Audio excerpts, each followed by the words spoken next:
All right. Number 15, Michigan. Number 18, Oklahoma. Oklahoma's a 5.5 point favorite in this one. The over-under I have is 322 yards of Michigan offense.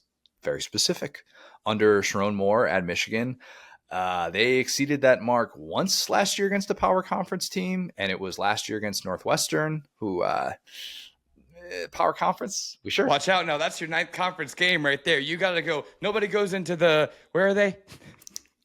A stadium that was built on the lake so Off that the they coast could renovate somewhere. It's like a pirate ship with football. More or less. The wind is a bit of a problem on the shores of Lake Michigan over there. Yeah, their offense obviously struggled last year. Lincoln Riley's USC team led up exactly 322 yards to Michigan. Different Michigan team, specifically different Michigan quarterback.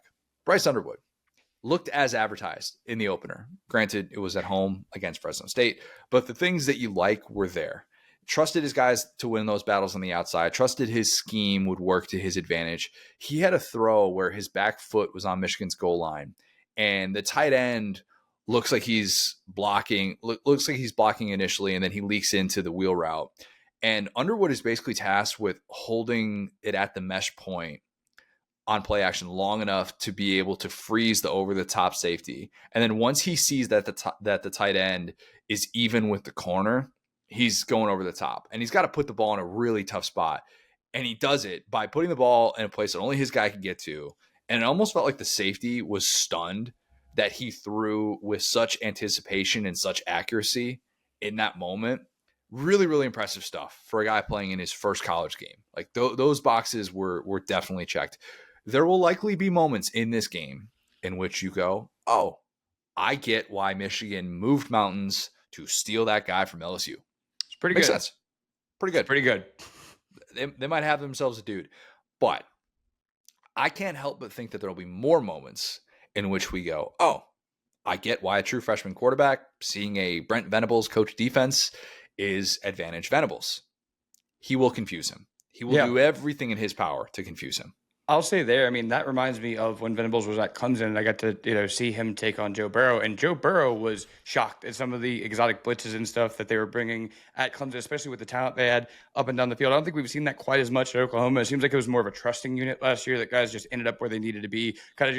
Everyone just knew where everyone was, and it was a little bit less risky, a little bit more like we're all just going to play our role and there will be no gaps. But that being said, that's in there for Venables. I mean, the ability to design these plays, we always joke about, guys like Chip Kelly or whatever drawing up plays or Heupel drawing up plays on the sidelines. Venables can do that on defense, and against a young quarterback like Bryce Underwood. Again, if you could pass the test that Joe Burrow struggled with for a quarter and a half in his last collegiate game before going number one, I'm a little bit scared for the weird. We're going to see guys coming out of the stands. There's going to be a dude in a disguise with a fake mustache holding popcorn, chugging towards the quarterback. It's going to be great. And Brent Venables, say what you want about him as a head coach, he's capable of doing that. He's still very capable of doing that, especially now as his own defensive coordinator. But, think back to that Alabama game last year where Jalen Milroe, who's at the end of year 2 as a starter, comes out of halftime and throws that wide receiver screen basically to Eli Bowen. Didn't know what he was looking at coverage-wise. Like, go back to the Auburn game where I understand that Peyton Thorne was a walking interception. I totally get that. But that late pick that he throws to Kip Lewis, Peyton Thorne didn't know what he was looking at. And Brent Venables is always going to try and do what he can to confuse you with coverages. And I think he's capable of doing that. And I'd be surprised if they weren't game planning for Michigan throughout the offseason. No disrespect to Illinois State. We don't disrespect Illinois State in the great town of Bloomington Normal. Shout out Blono, man. Shout out Blono. Yeah, one of my friends actually went there. And was it Bloomington Normal? Two of mine. Yeah, two of my best friends growing up went to Bloomington Normal. Many spring break, March Madness. Their spring break was always different than like ours, my Iowa buddies, and we would go down there for March Madness and do what college kids do. It's good times, really good times. But yeah, I think there's a concerning element there if you're a Michigan fan of knowing that those mistakes are probably going to come. It's just a matter of how catastrophic are they? Like, is it happening on taking a sack on 3rd and 9 and you're not able to convert, or are you taking a sack and is it a strip sack fumble or something like that because you've got a true freshman quarterback that's trying to do more than he should in that spot? that's going to be what this game comes down to. I think on the Oklahoma side, I'm a little concerned that in sack adjusted rushing yards per carry, Illinois State had a 5 to 3.5 advantage. That's not great. That's not. And again, no disrespect to Illinois State. Alabama transfer Justice Haynes. He can go. He can go. Glad they called that guy. Wow. Yeah, Michigan is glad they called that guy. Alabama could have used that guy last week. That would have helped. He can do the heavy lifting if that isn't cleaned up. And maybe Michigan says, we'll have our true freshman quarterback throw 15 times a game, and maybe he's going to turn the ball over once. Maybe he's going to take a few sacks here and there, but we'll let Justice Haynes kind of be the driving force of our offense. And meanwhile, on the other side for Oklahoma, we talk about like weird running back situations. Jaden Ott didn't get a carry until the fourth quarter of the opener. He played just 4 offensive snaps. This is a decorated post-spring transfer coming over from Cal. And just where's some your weird grade, vibes. son? How you been doing in them classes? I don't know. I don't know what to make of that, Will, because Ben Arbuckle, the offensive coordinator, talked about how Ott is in a good headspace. And Venables said afterwards that Ott is close to being 100% after he missed a lot of practice, again, post-spring transfer, and that they expect him to play a lot more against Michigan. See, they got to get their stories straight there. I'm glad that you highlighted that because that doesn't exactly line up. One guy is like his mental is looking good. The other is like his physical is looking good. Y'all got to know what the issue is. Or at least what you're going to tell the world that the issue is. I don't know. Maybe it's all of it. Maybe he didn't know the playbook enough, and they don't want him not knowing the playbook and having John Mateer get killed or something like that. Where like, oh, you think he's going to be here on a handoff, and then he's just not, and then you just get blasted by a defensive end. I don't know. Okay, maybe he was partying at the Alabama team hotel.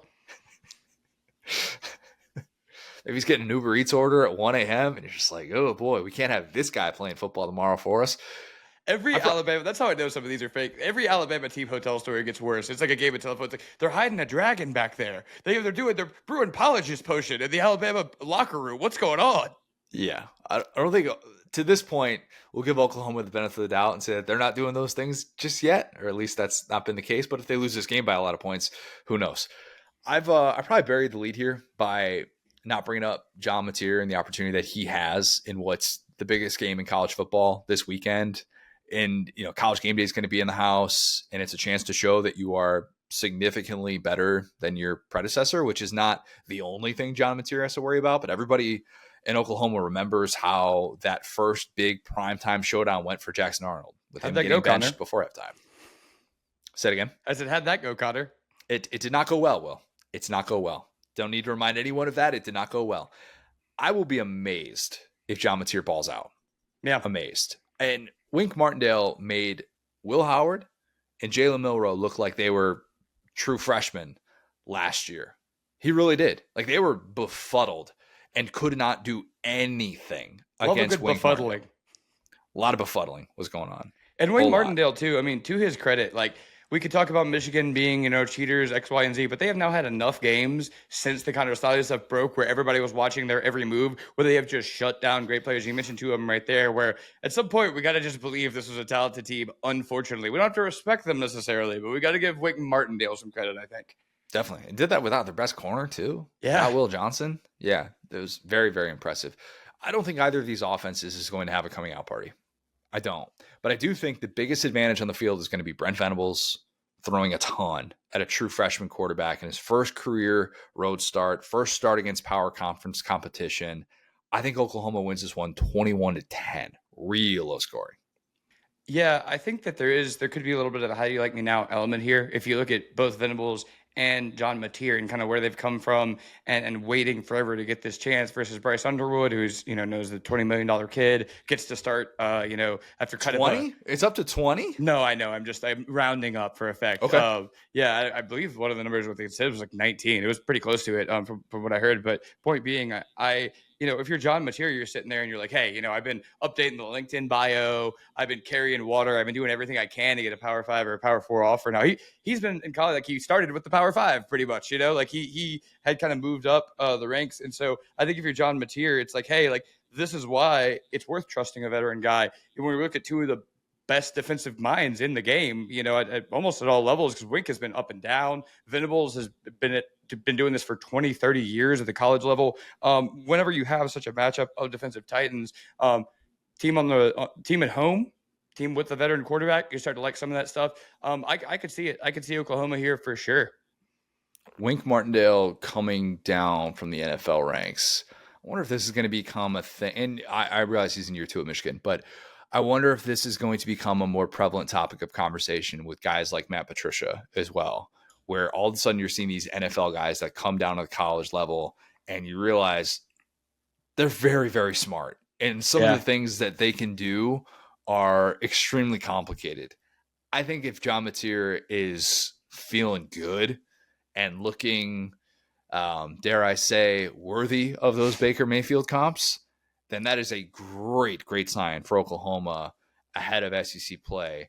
I just don't necessarily expect that to be the case. This is a win by any means necessary game for Oklahoma, so I'm not saying that style points are necessarily, a factor, but some context, if Oklahoma's offense balls out, like this would be no small feat to do that on this stage, and knowing how difficult it has been for teams to be able to score against Michigan, like since they've kind of figured this defense out a bit, or at least dating back to last year. So should be a good one. Should be a very good game. Yeah, and I mean, I'll say too, I think either side, like if Bryce Underwood comes out, and I've said before, I have nothing against the kid. Like I would have taken probably the same decision he did to go to Michigan, especially as a hometown kid, get paid the money and everything. So no hard feelings there. And I'll happily come on here if he carves up a Venables defense, say, oh my gosh, I wish LSU would up their offer. They waited a year too late to give Brad Kelly the money, whatever. But I think that this is why, maybe this is the sunny side of the expanded playoffs. All these kind of random matchups we're seeing is that, like, sure, I guess Michigan can travel to Oklahoma in week 2, and we get to see Bryce Underwood versus John Mateer. That'll work.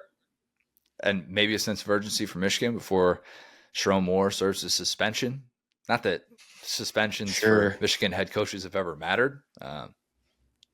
Didn't matter against Penn State. Mm-hmm. There could be a little bit of this us against the world thing that they're able to tap into for this one. I just think it's going to be a difficult thing to do in that building. And I'll say really quick too, I'm other than the money, right? I think that's what Underwood was bought into, is that the defense is going to be solid and they're going to not make him look silly in the way that they were kind of able to do under Sherrone Moore with JJ McCarthy, who was like, hey, we're going to hand the ball off 30 plus consecutive times and not have you out here trying to win the game by yourself. And so you really do trust this coach and defensive coordinator combo. So like I said, I don't have any disrespect on either side of this. I'm going to be locked in. Yeah, and if you think about like the young quarterbacks that Brent Venables faced, I don't even know if the Lenore Sellers example last year of him being a redshirt freshman is fair, just because of how wild that game was in the first 6 minutes with Oklahoma's turnovers. I don't think you could look at that game plan and go, well, he didn't do this, this, and this, when it's 21-0 before people are in their seats. So there's maybe not a ton of those examples last year, but I just tend to think elite offense, elite defensive mind, young quarterback. Experience matters. Experience will matter in a game like this.